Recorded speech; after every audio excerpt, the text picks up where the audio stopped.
एक महिला अपने शौहर को फोन मिलाती है।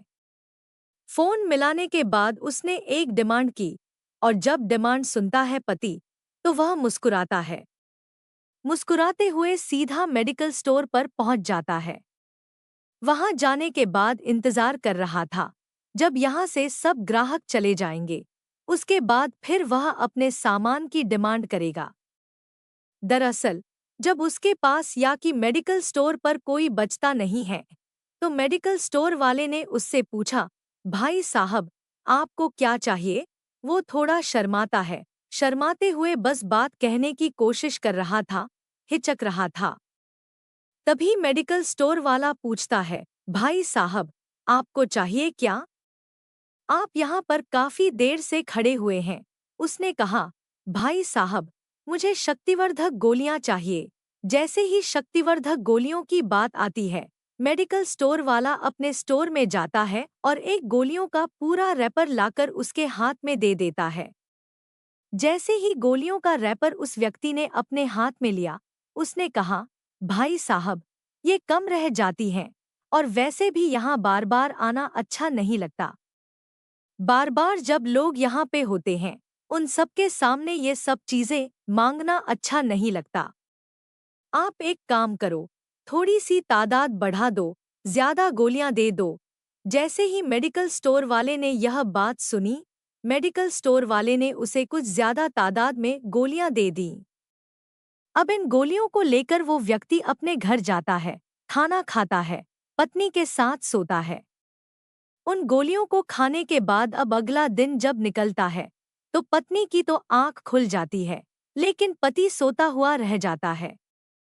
और यहीं से उस व्यक्ति की जब मौत की खबर चारों तरफ फैलती है, उसके बाद उस व्यक्ति का कफन होता है, यानी कि दफनाया जाता है। दफन होने के बाद लगभग 24 घंटे बीत जाते हैं। तब यह पता चलता है कि दरअसल इस व्यक्ति की साधारण मौत नहीं, बल्कि इसका तो कत्ल हुआ है। कत्ल के पीछे की वजह आज की इस कहानी के माध्यम से जानने की कोशिश करेंगे कि आखिरकार उस व्यक्ति के साथ हुआ क्या था। नमस्कार दोस्तों, मैं ऋचा कुमारी। आज की जो सच्ची घटना मैं आपको सुनाने जा रही हूँ, ये सच्ची घटना उत्तर प्रदेश के कानपुर की है। एक थाना लगता है बिठूर और बिठूर थाना क्षेत्र का एक मोहल्ला है ध्रुव नगर। दरअसल 19 जनवरी 2025 की सुबह लगभग 6:30 बजे के आसपास का वक्त रहा होगा। एक घर से बहुत जोर से रोने, चीखने, चिल्लाने की आवाजें आ रही थी। जैसे ही वो महिला रो रही थी, चीख रही थी, चिल्ला रही थी, नाम जिसका शवाना होता है, अक्सर इस घर से इस तरह की आवाजें कभी नहीं आईं। आसपास के जो लोग थे, वो जाग जाते हैं। जागने के बाद मौके पर दौड़कर पहुंचते हैं। जब उसे दरवाजा खुलवाया जाता है, दरवाजा खुलने के बाद पता चलता है कि उसके पति की मौत हो चुकी है। पति का नाम आबिद अली होता है, उम्र लगभग 45 साल के आसपास होती है। इस महिला का रो रो कर बुरा हाल हो जाता है। रोते रोते वो अपने सगे भाई यानी कि सलीम को फोन करती है। सलीम को फोन करते करते कहती है, भैया, तुम्हारे बहनोई अब इस दुनिया में नहीं रहे, तुम्हारे बहनोई मर गए। जैसे ही उसने अपने सगे भाई को अपने ही पति, अपने ही शौहर के मरने की सूचना दी, तो आबिद का जो साला होता है, सलीम, वह तुरंत ही मौके पर आता है। यहाँ पर आकर देखता है कि बहुत बड़ी संख्या में लोगों का जमघट लगा हुआ है। उसकी लाश खाट पर पड़ी हुई है, चारपाई पर पड़ी हुई है। इसी बीच में वो सब कुछ देखते हुए पुलिस को फोन करता है। बिठूर थाना क्षेत्र की पुलिस मौके पर आ जाती है। मौके पर आने के बाद अब पुलिस ने इस लाश को कब्जे में लेने से पहले जो पंचनामा की एक कार्रवाई होती है, वो कर रही थी। उस व्यक्ति के जो शरीर पर कपड़े थे, जब उनकी तलाशी ली जाती है, तो उसके कपड़ों के अंदर 8 रैपर निकलते हैं और आठों के आठों रैपर खाली होते हैं। और वो आठों के आठों जो रैपर होते हैं, वो शक्तिवर्धक गोलियों के होते हैं। जैसे ही उसकी पत्नी शवाना से पूछा जाता है कि ये 8 रैपर खाली हैं। इसकी जेब में ये कैसे थे? क्या बात है? क्या यह रात को इनको जेब में रखकर ही सोया था? जब इस तरह की बात की जाती है, तब वह कहती है, मैंने अपने पति को फोन किया था रात की, कुछ शक्तिवर्धक गोलियां ले आना। क्योंकि जब वह शक्तिवर्धक गोलियां खाकर मेरे साथ संबंध बनाते हैं, तो मुझे अच्छा लगता था। इसलिए मैंने कभी ऐतराज नहीं किया। मैंने अपने पति की खुशी के लिए कभी कोई ऐतराज नहीं किया। जैसे जैसे उनको अच्छा लगता था, वैसे वैसे मैं उनके साथ खुश रहती थी। जैसे ही यह बात सुनी, पुलिस ने लाश को कब्जे में लेकर पोस्टमार्टम के लिए भेज दिया। पोस्टमार्टम के बाद ये लाश वापस आती है और वापस आने के बाद इसका बिल्कुल रीति रिवाज के हिसाब से कफन फन होता है, सुपुर्द-ए-खाक किया जाता है। सुपुर्द-ए-खाक में बहुत बड़ी संख्या में लोग आए थे, लेकिन यह खबर पूरी आग की तरह फैल गई। एक व्यक्ति ने जरूरत से ज्यादा शक्तिवर्धक गोलियों का सेवन कर लिया था और उन शक्तिवर्धक गोलियों के खाने की वजह से उसकी मौत हो जाती है। अब इसके लगभग 24 घंटे बीत जाते हैं। 24 घंटे का समय बीता था। अब पुलिस के पास पोस्टमार्टम की जो रिपोर्ट थी, वो आ जाती है। और पोस्टमार्टम की रिपोर्ट से यह पता चलता है कि इस व्यक्ति की मौत शक्तिवर्धक गोलियां खाने से नहीं, बल्कि इसकी मौत हुई है गला दबाने से। अब गला दबाने की बात पुलिस को हजम नहीं हो रही थी। पुलिस खुद सोचने पर मजबूर थी। तभी सलीम को फोन किया जाता है, जो आबिद का साला होता है। उससे पूछा जाता है कि यह क्या मामला है। इनकी पोस्टमार्टम रिपोर्ट के अंदर गला दबाने की पुष्टि हो रही है। आखिरकार इनका गला कौन दबाए? क्यों गला दबाए? जब इसके बारे में पूछा जाता है, तो वह बताता है कि यह उत्तर प्रदेश के जिला औरैया का एक इलाका लगता है दिव्यापुर। यह दिव्यापुर के रहने वाले होते हैं। अब से लगभग 20 साल पहले इन्होंने अपने उस इलाके दिव्यापुर को छोड़ने के बाद यह सीधा कानपुर आ जाते हैं। कानपुर के बिठूर थाना क्षेत्र के मोहल्ला ध्रुव नगर में अपना मकान बनाते हैं और यहीं रहने लगते हैं। इनकी जब शादी होती है, तो इनकी बहन से होती है। उसका नाम शवाना होता है। और यहाँ आने के लगभग 3 साल के बाद उनको एक बेटा भी पैदा हो जाता है। उस बेटे की उम्र 16-17 साल के आसपास रही होगी। जब इस महिला से पूछा जाता है कि आखिरकार क्या वजह है, तो महिला कुछ सही बातें नहीं बताती है। तभी पुलिस उसका मोबाइल अपने कब्जे में लेती है, साथ ही जो आबिद अली, जो मर चुका है, जिसको सुपुर्द-ए-खाक कर दिया गया है, उसका भी मोबाइल कब्जे में लिया जाता है और दोनों मोबाइलों की सीडीआर निकलवाई जाती है। जो यह आबिद अली होता है, उसके मोबाइल की कॉल डिटेल में कोई ऐसी खास सस्पेक्ट वाली बात नहीं पाई जाती। लेकिन शवाना के मोबाइल में वह एक लड़के से बहुत ज्यादा बातें करती थी और उस लड़के की उम्र लगभग उस महिला से 20 साल कम होती है, यानी कि 20 साल छोटा। अब सलीम से, यानी कि साले साहब से, यह पूछा जाता है कि रेहान उर्फ तालिब, जो कि उन्नाव के बांगरमऊ, जो भगवंतपुर गोटे पाली का रहने वाला लड़का होता है, जिसका नाम रेहान उर्फ तालिब होता है, उम्र उसकी लगभग 20 से 22 साल के आसपास होती है। इससे तुम्हारा क्या रिलेशन है? क्या ताल्लुक है? क्या यह आबिद का रिश्तेदार है या फिर शवाना का रिश्तेदार है? ना ही वो आबिद का रिश्तेदार होता है, ना ही शवाना का रिश्तेदार होता है। लेकिन शवाना और रेहान की बहुत ज्यादा बातें होती थीं, अपने से लगभग 20 साल छोटे लड़के से। अब पुलिस ने जब इस बारे में पूछना शुरू किया, पुलिस ने उस लड़के को हिरासत में ले लिया और हिरासत में लेने के बाद जब उससे भी पूछताछ करना शुरू किया गया और शवाना से भी पूछताछ करना शुरू किया गया, तो चौंकाने वाली बात सामने आती है। दरअसल साल 2024 की शुरुआत की यह बात थी। शुरुआत में ही इस शवाना नाम की महिला ने, जिसकी उम्र लगभग 42 या 43 साल के आसपास रही होगी, उसने अपना एक इंस्टाग्राम बनाया और इंस्टाग्राम पर 20 से 22 साल के आसपास का एक लड़का रेहान उर्फ तालिब, जो कि दिल्ली में ऑटो चलाता था, उससे बातचीत शुरू हो जाती है। एक दूसरे से फोन पर बहुत सारी बातें करने लगते हैं। और एक दिन ऐसा भी आता है कि जब शवाना का मन किया तो उसने रेहान से कहा कि आप मिलने आ सकते हो। मैं कानपुर के बिठूर थाना क्षेत्र में रहती हूँ। जैसे ही यह बात उसने सुनी, उसने कहा, तुम्हारा पति? तो उसने कहा, मेरा पति मेलों में जाकर झूले लगाता है। वो कई कई दिन के लिए घर से बाहर भी रहता है। उसका जो बेटा है वो पति के साथ रहता है और अक्सर वैसे भी पति नहीं, मामा के साथ रहता है। मामा यानी कि सलीम के साथ रहता है। पति जब घर से बाहर रहता है तो तुम्हें आने में कोई ऐतराज नहीं है, यानी कि उससे मिलने के लिए इसके पास एक बेहतरीन मौका था।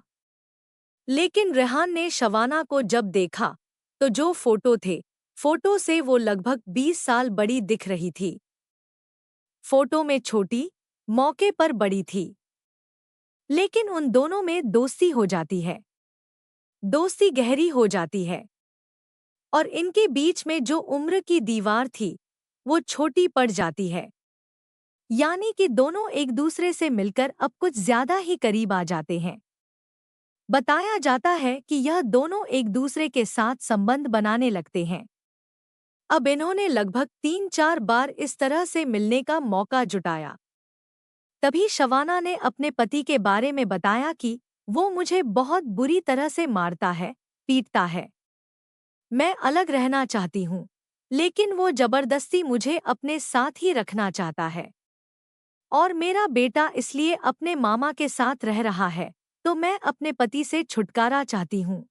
जब बात छुटकारा पाने की आती है, तो रेहान से कहा जाता है, तुम मेरी मदद नहीं कर सकते? तो रेहान कहता है कि ठीक है, मैं बात करता हूँ। रेहान का एक दोस्त होता है, जिसका नाम विकास होता है। विकास बधाइयों के ककराला, गोविंदपुर, धोबी मोहल्ले का रहने वाला होता है। साल 2019 और 2020 में दिल्ली में रहकर विकास और रेहान दोनों ही ऑटो चलाया करते थे, लेकिन कुछ दिन के बाद इसने अपना एक नया काम ढूंढ लिया, जो कि पंजाब के लुधियाना में किसी के यहाँ खाना बनाता था। यह व्यक्ति यानी कि विकास जो लड़का है, दोनों की उम्र लगभग समान थी, 20 से 22 साल के आसपास रहे होंगे। तो जब रेहान ने विकास से बात कही तो विकास को कुछ पैसों की भी जरूरत थी। वह कहता है कि अगर तुम्हें पैसों की जरूरत है तो वह पूरी हो जाएगी, लेकिन तुम्हें मेरे कहने से एक काम करना पड़ेगा। यानी कि उसे एक महिला से प्यार है और उसका जो पति है वह दोनों के प्यार में रोड़ा बन रहा है। क्यों न हम उसे रास्ते से हटा दें? अब यहाँ रेहान ने विकास से बात की और विकास से बातचीत होने के बाद फिर शवाना को बताई। शवाना ने कहा, ठीक है, अगर तुम्हारा दोस्त तैयार है तो उसको लेकर आ जाओ। 17 जनवरी 2025 को यह कानपुर पहुंच जाते हैं और घंटाघर के पास एक होटल में रुकते हैं। 18 जनवरी की सुबह की बात है। शवाना होटल में पहुंचती है और रुपए लेकर आई थी। रुपए देखने के बाद विकास को लगता है कि यहाँ से मेरे ऑटो खरीदने की जो ख्वाहिश है वह पूरी हो जाएगी, और इसके लिए वह बताती है कि तुम्हें अब आगे क्या करना है। जैसे जैसे रास्ता बताया था वैसे वैसे वे मान जाते हैं। दोनों और रात यानी कि 18 और 19 जनवरी की रात लगभग 1 बजे के आसपास का वाकया रहा होगा। यह रेहान अपने दोस्त विकास के पास साथ पहुंचता है और जैसे ही दरवाजे को धक्का देता है, दरवाजा खुला हुआ था, यानी कि उन्हें कोई मशक्कत, कोई मेहनत नहीं करनी पड़ी। वहां जाकर देखते हैं, इसने अपने पति को पहले तो खूब सारी शराब पिलाई। शराब पिलाने के बाद उसे गोलियां भी दी। उसने कहा कि ठीक है, उसके बाद हम लोग आपस में एक दूसरे के साथ रिलेशन बनाएंगे, यानी कि संबंध बनाएंगे। लेकिन शायद उसको इस तरह का मौका मिल नहीं पाया था। वह शराब पीने के बाद बेहोश हो जाता है।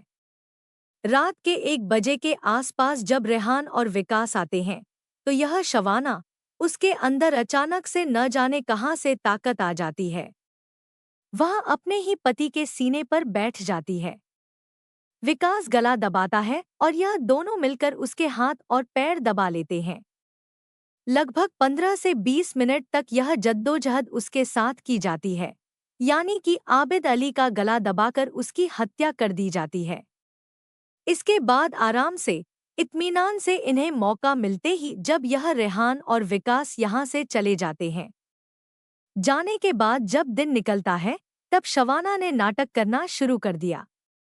नाटक वह इस तरह से कर रही थी जैसे उसे अपने पति के मरने का बेहद अफसोस था। रोते रोते जब उसने अपने सगे भाई सलीम को फोन किया, सलीम जब अपने भांजे यानी कि सलमान को लेकर मौके पर पहुंचता है तो अपनी बहन को रोते हुए देखकर उसे बड़ा आश्चर्य हो रहा था। जिस घर से हमेशा लड़ाई झगड़े की आवाजें आया करती थीं, आखिरकार उसकी बहन अपने पति के मरने का इतना अफसोस क्यों कर रही है, उसे शक होता है और तभी वह पुलिस को फोन करता है। यानी कि सलीम फोन करके पुलिस को मौके पर बुलाता है। उसे पहले ही दिन से, पहले ही वक्त से लग रहा था कि कहीं न कहीं उसकी बहन का कुछ न कुछ झोल है। सलीम की तहरीर के आधार पर एफआईआर दर्ज होती है।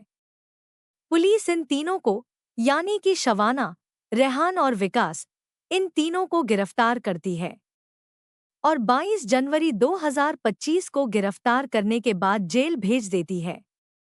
जब इस घटनाक्रम का खुलासा होता है, पुलिस जब मीडिया को यह बात बताती है, मीडिया के सामने जब पूरी कहानी आती है, तो पहले शक्तिवर्धक गोलियों की बात सामने आई थी।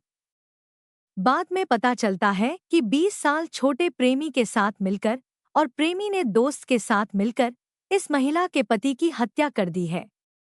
फिलहाल यह जेल में है और आगे कब तक जेल में रहेंगे, सहज ही अंदाजा लगाया जा सकता है।